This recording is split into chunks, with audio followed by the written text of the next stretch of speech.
है सबसे न्यारी।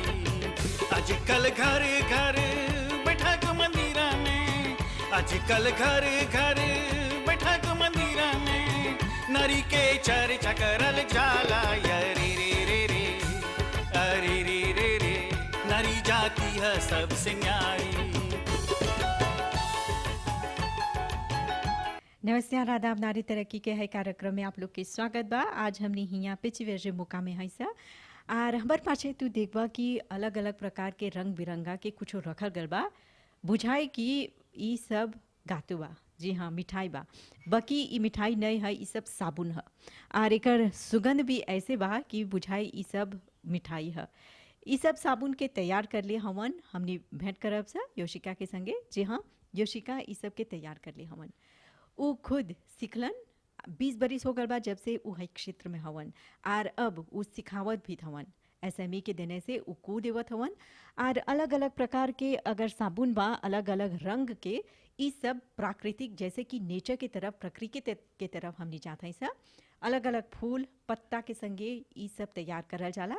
लापो के त्वचा के अलग अलग प्रकार के जो समस्या बा एकरा दूर करे खातिर ई सब तैयार करल गल बा।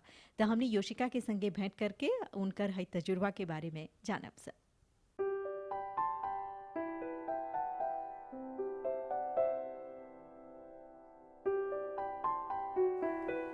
मुका में योशिका के घरे उनकर संगे भेंट करी गली सा त अपन अलग अलग प्रकार के बनावल गल साबुन के उर्सरियावत रहलन। कॉस्मेटोलॉजी के क्षेत्र में वो काफ़ी खोज करलन, जानकारी जमा करलन, हासिल करलन, सीखलन और अभी भी सिखत हवन कि कौन तरह से कौन फूल पत्ता के प्रयोग से हमनी अपन त्वचा और अपन जीवन में निखार आने सकब सा।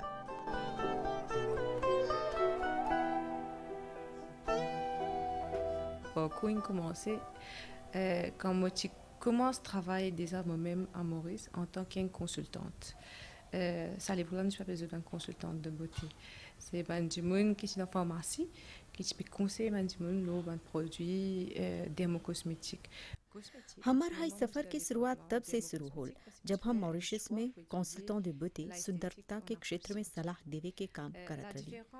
फार्मेसी में हमनी आदमी लोग के dermocosmétique के बारे में यानी त्वचा के सुंदरता के बारे में सलाह देवत रही सा।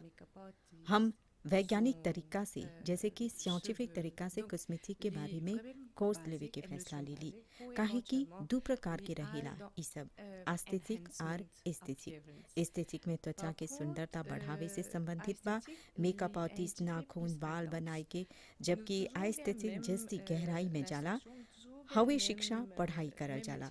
बाकी एस्थेटिक में जस्ती मेडिकल चिकित्सा संबंधी मुद्दा पर ही ध्यान देवल जाला। चिकित्सा के क्षेत्र में काम करे होला अधिकारी लोग के संगे मिल के काम करीला स। डॉक्टर लोग जोन पदार्थ के प्रिस्क्रिय करेलन स ओकर पर ही काम करीला स। FDA अप्रूव रहेलन स। ई सब पदार्थ सब चीज पर ही बारीकी से काम करे जाला। कले कले एकर में जस्ती रुचि होल। ई भी लोकल के आदमी लोग खुशी रहेलन स, अच्छा लोके के, सुंदर लोके के, हये खातिर संबंधित देखभाल के भी जरूरत हो जाला। ई तरह से आदमी लोग की त्वचा संबंधी समस्या सुलझावे के मौका मिलल। Esthétique en approche scientifique permet-moi éventuellement une counter ça bonne frustration parce qu'il permet-moi justement vivre avec bonne solution. योशिका के एगो पड़ोसन मीरा के संगे भी भेंट होल, जिन गल 5 महीना से योशिका द्वारा तैयार पदार्थ के इस्तेमाल करत हवन। Tous les temps, tous les deux ce petit jardin, les pays occupés, les pays casser ban tifler, les pays arrosés tous les temps. Mais nous rentrons camarades, mais tous les temps, les là, ils ont fait ban affaires produits de naturel, ban savonnette. Il y a plusieurs ban savonnettes qui les fait comme aloe vera, ban tifler qui m'ont pas trop connu non, mais ban mauve, blanc, tout ban fleur. 5-6 महीना से योशिका के जानिला, हमेशा उनका अपन पिति सुन बगीचा में काम करते दिखिला। फूल पौधा के देखभाल करते रहिलन, सिंचाई करते रहिलन। बतियाते बतियाते उ हमरा बोलन कि प्राकृतिक पदार्थ उ तैयार करेलन, उ अलग अलग प्रकार के साबुन तैयार करेलन, एलोवेरा जैसे और अलग अलग फूल से बनल अलग अलग रंग के साबुन। देखबक त बुझाई गातो ह, बाकी ई सब साबुन ह। हमर त्वचा में थोड़ा समस्या रहल, तास ब्लॉ और तास नो जैसे कि सफा और करिया दाग रहल। घामा में तनी त्वचा जल जाला। उ जब संबंधित साबुन देलन त ओकर प्रयोग कर ली। 5 महीना में लोकल की एकर में सुधार आल बा, सफा और करिया दाग कमती हो गल बा, कुछ चल गल बा। लड़का लोग खातिर भी साबुन बा और पति भी काहे कि वो दाढ़ी बनावेलन त ओकर संबंधित साबुन भी बा त्वचा के रक्षा खातिर। हम योशिका खातिर खुश हैं कि वो अपन कारोबार चलावत हवन। ढेर गो ऐसन महिला हवन से जोन कुछो सोचेलन सा करे के बाकी नहीं सकेलन सा ओकरा पूरा करे साकार करे। त योशिका के हमेशा देखली वो हिम्मत करके हौसला करके धैर्य के संगी अपन काम करत हवन, चलावेलन और कामयाब होवत हवन। Bien content pour lui. Mais tout étant les possible, et dans madame aussi, je ne pensais, mais je ne pas en arriver. Mais c'est moi comme il prend sur la peine qu'il fait ça. Il est bien délicat, mais c'est moi qui ai réussi à faire. Mais bien content pour lui, moi bien content. Au fur et à mesure de l'esthétique en approche scientifique, on commence à étudier cosmétologie. La cosmétologie, on étudie en Grèce.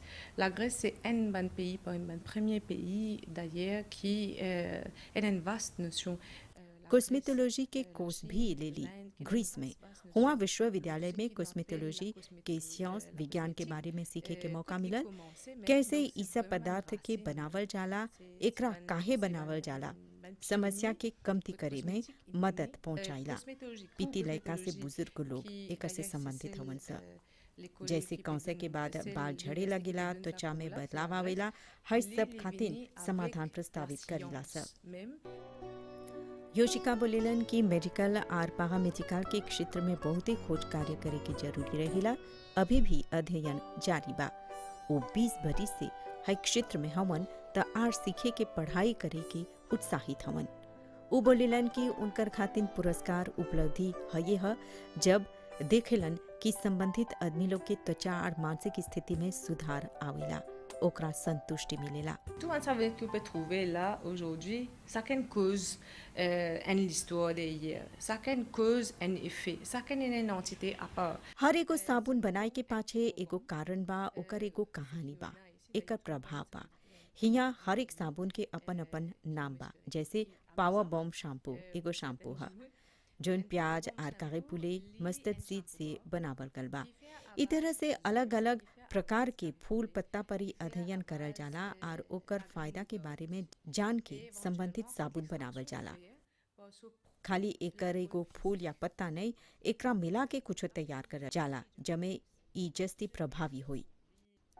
योशिका के अलग अलग प्रकार के त्वचा संबंधी समस्या खातिर मांग मिले लगल त उ अपन एगो टीम भी कायम कर ले हवन, जो आदमी लोग योशिका से सीखलन उ लोग के सबके मिला के एगो टीम बनावे लगलन।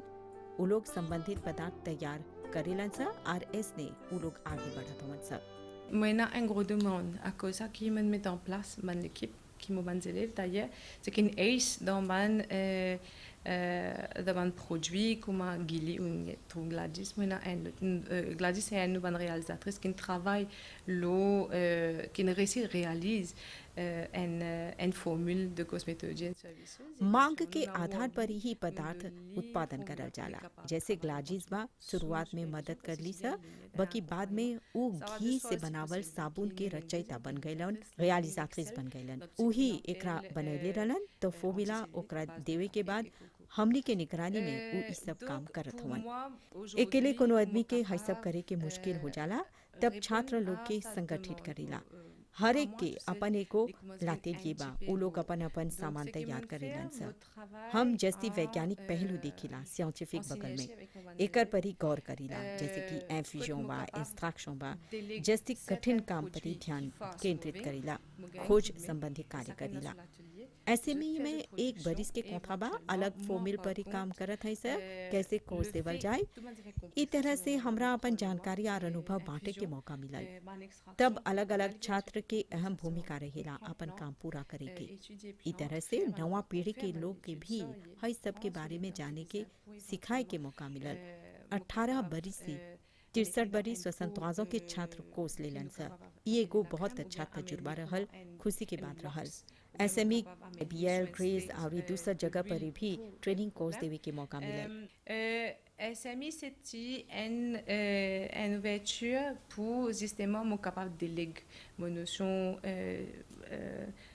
tout ce qu'ils m'apprennent aujourd'hui. Otherwise, c'est bien difficile. Someone can do so much. And c'est bien difficile. Extraction, plantation, observation. C'est bien difficile à la longue. योशिका के हिया ग्लाजी से भी भेंट होल।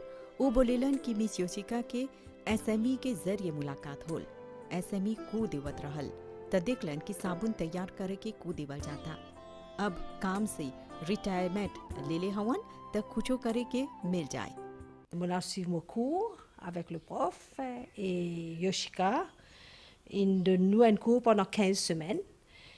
Et à un moment donné, il dit à moi comme ça, tu as fait un tirage au sort, chaque élève, tu as besoin, comme s'il dirait, faire un savon, mettre dans une petite comment ça, une petite compétition, qui nous besoin faire. L'état final, on a le tiers là, pour papier, il dit à moi faire गिसोप को करे गईली miss योशिका के संगे 15 सप्ताह के को रहल। तब एक दिन एगो चिगाजो सो होल कि कौन कौन छात्र के कौन चीज बनावे के चाहिए। हम चिट उठाईली तो लोकल की हमरा चाहिए घी सोप, घी के साबुन बनाए के। तब हम चिंता में पड़ गईली कि कैसे हम साबुन के बनावब, काहे कि कबो घी के इस्तेमाल करबे नहीं करली। तब मिस योशिका से आग्रह कर ली कि हमरा एगो दूसर साबुन बनाए के दे। बकी उ बोलन कि चाहे कोशिश करे की, खोज करे की, तब काम पूरा होई। त हम हई काम में जुट गईली। ढेर हला साबुन खराब भी हो गल, अलग रख देली। कले कले मिस योशिका मदद भी करलन त घी के साबुन आखिरकार तैयार हो गल। 15 सप्ताह लगल, 15 दिन गईली सा। बकी घरे चाहे सीखते रहे की। Mais ça, moi, nous faisait pratiquer à la maison. Nous pas capables, comme je dirais, que seulement le cours, ce qu'il montrait, mais nous faisions essayer, try and error, jusqu'à ce que nous gagnions du savon. On a commencé à faire la foire. On a pris la table en location, on a partagé avec plusieurs collègues. शुरुआत SME fair के संगी कर ली सा। SME के मेला में जाके हमने अपन साबुन के बिक्री प्रदर्शनी कर ली सा। ढेर संगतियां मिल के हम सब काम करीला सा। घी के साबुन लड़का लोग, बड़ा लोग खातिन, जे लोग की नाजुक त्वचा बा अच्छा बा, एक्जिमा खातिन भी ये अच्छा बा, और बुजुर्ग लोग खातिन भी ये अच्छा बा। आगे खातिन साबुन के काम जारी रखे के सोचत है। मिस योशिका के मदद से दूसर चीज भी सीखे के इरादा बा। हाल ही एको बाग तैयार करे के योजना बा, जेकर से साबुन के अम्बालाज करे खातिर मदद मिली सकी। हाई को ले ली त बहुत कुछ सीखे के मौका मिलल, काहे कि जब दफ्तर में काम करत हुआ त समय नहीं मिली हर सप्ताह के जाके कोर्स लेवे के। आगे ढेर चीज करे के मौका नहीं मिलल त आज समय बा और हम हई सब करे के कोशिश करत हई। अब रोज के कुछो न कुछो सीखिला, खुश हई, खुशी मिलेला ई सब से। Beaucoup de choses, je n'ai pas réussi à faire. Mais quand on a décidé pour prendre ma retraite l'année dernière en juin, je dis là, je vais apprendre tout ce que j'ai envie. je vais me rattraper. Et c'est vrai, tous les jours, c'est... Ouais, quand même, on est heureux. हाउ बखत जे SME jewellery basketry के course देवत त लेती, जब साबुन के सुनली त दिल में चाह रहल कि कोशिश करब। खुश है कि कुछो सीख ली, एगो अच्छा अनुभव रहल। Peut-être là, c'est mieux si mettre un autre cours, c'est pas de jewelry, c'est pas faire hôtesse, peut-être moi tu peux faire ça. Mais tandis savon, me dire comme ça, savon, il n'y a que seulement ça court là, ben pourquoi pas? On peut essayer. Si nous contents, nous contents, si nous pas contents, nous pas contents. Mais on a appris quelque chose. योशिका कबू सोचले नहीं रहलन कि एक दिन वो हर क्षेत्र में काम करियन, ट्रेनर नियन ट्रेनिंग भी दियन। उनकर सपना रहल सुल्दा सैनिक बने की। बाकी उनकर परिवार में ढेर बरिस बाद एगो छोकरी लड़का के जन्म होल त दुलार के लड़का दुलार के बेटी बन गईलन। वो दूसर क्षेत्र में काम करे लगलन, मार्केटिंग के क्षेत्र में, कंसल्टेंसी के क्षेत्र में, पत्रकारिता, मॉडलिंग आदि के क्षेत्र में, और कले कले हये क्षेत्र कॉस्मेटोलॉजी के क्षेत्र में भी चलैलन।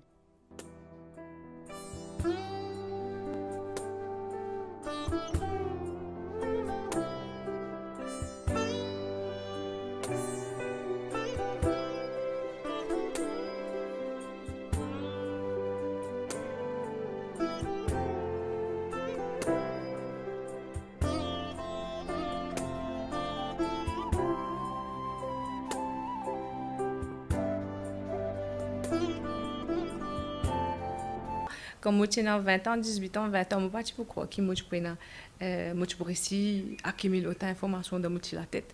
Mais bon, so far, moi, vous allez la message facile et bien entendu, je vais l'opportunité de faire. 18-20 बरिस के रली त सोचली नहीं रली कि इतना कुछ सिखब। पितिये से बहुते पढ़े के खुशी रली। हाँ, ये एगो कहावत पर ही ध्यान देली। एगो पुरुष के पढ़ाई बा त एगो परिवार के पढ़ावत हवा, महिला के सिखावत हवा त समाज के सिखावत हवा। महिला लोग सखियन से धीर कुछ करे। कबो कबो ऐसन महिला हवन स जोन कोनो प्रकार के समस्या के सामना करत हवन स, समाधान नहीं लौकता त चाहे मार्ग ढूंढे के, खोजे के कि कौन चीज सकल जाए करी। कबो कबो ऐसे होला कि उ लोग के मार्ग सीमा दिखाई होला कोई नहीं रहेला त चाहे हिम्मत नहीं हारे के, हौसला करके आगे बढ़े के। है ये संदेश बा कि जोन कुछ होवेला उ कोनो कारण से होवेला। जे कोनो दरवाजा भी बंद हो गल त खिड़की तक खुलल बा। चाहे सोच विचार करे के आर कदम उठाए के आगे बढ़े के, सीमा खोजे के चाही, सकारात्मक विचार रखे के चाही। जोन गुजर गल बा चाही ओकर से आगे सोचे के कि आगे कैसे बढ़बा, कौन ची बा आगे। जीवन में सुधार आने के जारी रखे के चाही। ट्रेनर के हैसियत से ऐसन छात्र भी मिलल जोन कोर्स लेवे के बाद काफी कुछ करे सकलन स। अपन खातिन विदेश में भी एगो अहम मुकाम लेक पहुंच गए हनवन स। ई खुशी के बात रहेला जब अपन छात्र लोग की तरक्की दिखबा। हो सकेला कबो उ लोग नहीं सोचले रहलन स कि उ लोग सकियन से ई सब करे त नहीं चाही अपन काबिलियत पर ही संदेह करे के। महिला में जन्म दे के क्षमता बा, जननी बा त हई सब रचनावे हा। Ena élèves, mais avec mon history qui est faux intéressant, mais qui n'arrive aujourd'hui, à l'extérieur, mais qui est dans une position qui well off. Et vraiment, ça fait bien plaisir. Trouve mes élèves qui réussissent à faire quelque chose, réussissent à achieve quelque chose. Et qui peut-être éventuellement je ne pas trouver qui ou je pas sentir qu'ils sont capables de faire. Donc vous n'avez pas besoin de sous-estimer. Nous pas besoin de sous-estimer. Vous pensez si en tant que la femme, si nous avons une capacité enfantée de naissance et tous les jours nous enfantons, tous les jours nous donnons naissance. Nous dans la cuisine, nous pouvons créer un carré, une fille donne naissance à un carré. Donc si nous pouvons préparer un gâteau, nous pas trop connaître comment vous préparer un gâteau, mais nous avons un des ingrédients basiques ou qui ressemblent basiques, mais nous pouvons refaire. Nous ne finissons pas par créer une affaire. Donc comment nous dire Janani. La femme c'est Janani, les mêmes créations. Yashika को 6 महीने से जानती हूँ। मैं बेले SMA वहाँ cook करने के लिए जाती थी साबुन और लाबूजी के मामले में। तब मैंने मिस यशिका से बहुत चीज़ सीखा है। उसने मुझे बहुत वहीते साबुन करने के मामले में बहुत चीज़ सिखाया है और मुझे एक थीम दिया था लॉन्ड्री सोप में। मैंने अलग अलग के परफ्यूम की लॉन्ड्री सोप तैयार किया है। जैसे कौन से परफ्यूम? जैसे जास्मीन, फ्रेज और बहुत है, लेकिन मैंने खुश किया है वो जास्मीन है। मेरी माँ ने इसे बहुत अच्छे से बहुत प्यार किया है उसे और उसने हमारी सारी कपड़े इसी से धोती हैं। मेरी भाई भी उसकी यूनिफॉर्म को मेरी लॉन्ड्री सोप से धोती है। उसने बहुत पसंद किया है। मैं आशा करती हूँ कि आगे मैं बहुत चीज़ सीखूँगी मिस के साथ। मैंने कुक ख़त्म कर लिया है लेकिन मिस ने मुझे एक मौका दिया है उसके साथ आने के लिए, बहुत चीज़ सीखने के लिए। जैसे मैंने उसके साथ रहकर मैंने सीखने के मौका मिला है। और जैसे कि लाबूजी के मामले में मुझे लाबूजी बहुत पसंद है। मिस ने मुझे बहुत तरह तरह की परफ्यूम की लाबूजी सिखाई है। तरह तरह फोम जैसे कि फूल और हैं बहुत तरह की लाबूजी मैंने करने सीखी है। मुझे वो बहुत पसंद है। मैं आशा करती हूँ कि मैं और आगे जाऊँगी मिस के साथ। मैं उसकी शुक्रिया करने चाहती हूँ कि उसने मुझे बहुत मौका दिया है और मुझे बहुत इनकरेज किया है कि मैं इस डोमेन में आगे जाऊंगी। मैं आशा करती हूँ कि मैं बहुत आगे जाऊंगी। बाद में मैं आशा करती हूँ कि मैं जो मैंने सीखा है मैं इसके साथ एक बिजनेस करना चाहती हूँ। La danse, c'est un bon hobby. La danse, yoga notamment. La bougie. योशिका नृत्य करे के खुशी रहेलन, योगा करे के खुशी रहेलन। योशिका के रचनात्मकता में भी काफी दिलचस्पी बा, कुछो नवा बनाए के रचना करे के। हाल से ही वो मोमबत्ती भी बनावत हवन। अपन हाथ से कुछो बनाए खातिर बहुत खुशी रहेलन। अपन भीतरे के कला के दर्शाए के मौका मिलल। आगे के परियोजना है ये आर सीखे के, पढ़े के, कौशले के, एगो नर्सरी खोले के, जस्ती आदमी लोग के ट्रेनिंग देवे के, साबुन मोमबत्ती बनाए खातिर। Shine bright like a diamond. Shine bright like a diamond. Projet futur, étudier en cours. Projet futur, probablement nous prenons une nursery qui nous faut démarrer et hopefully si nous sommes capables de train encore du monde, pas forcément pas tout le monde qui compte en savonnette, mais ce qui envie faire la bougie. योशिका जी हई सब जानकारी खातिर बहुत ही धन्यवाद। जी हाँ, हमने देख ली सा कि योशिका के हई सुनहरा सफर की शुरुआत कैसे होल। उता सपना कर रहल एगो दूसर चीज़ करे के, दूसर काम करे के, अलग अलग क्षेत्र में वो काम करलन, चाहे वो फैशन के क्षेत्र में होई, मानकेना भी करलन और जर्नलिस्ट भी ओकर को लेलन। बाकी कले कले वो सीखते गैलन और आज वो कुछ लोग हवन। जी हाँ, तब प्रकृति के संगे उनकर काफ़ी लगाव बा, काफ़ी जुड़ाव बा। उनकर जो सीखे के इरादा बा वो बरकरार बा, वो अभी सीखते जात हवन और उनकर है ये लक्ष्य है, उद्देश्य है दूसर आदमी लोग के मदद करे की। उ लोग के समस्या बा, चाहे लाभों के त्वचा के होई तो उ लोग के सलाह देवेलन कि कौन चीज़ चाहे करे की और दूसर जना के वो अपन अनुभव बांटे चाहत हवन, काहे कि उ लोगों के हई तजुर्बा मिली और एकर से उ लोग अपन जीवन के सवारे सकियन सर। तो कार्यक्रम देखला जा, बहुत ही धन्यवाद। और जे तू भी हमनी के संगे अपन तजुर्बा बांटे चाहत हवा तो हमनी के संगे संपर्क स्थापित करिया जा। नारी तरक्की कार्यक्रम MBC मोका। धन्यवाद, नमस्ते, आदाब। नारी जाती है सबसे न्यारी, अरे रे रे रे, अरे रे रे रे, नारी जाती है सबसे न्यारी। आजकल घर घर बैठक मंदिरा में, आजकल घर घर बैठक मंदिरा में, नारी के चर्चा करल जाला।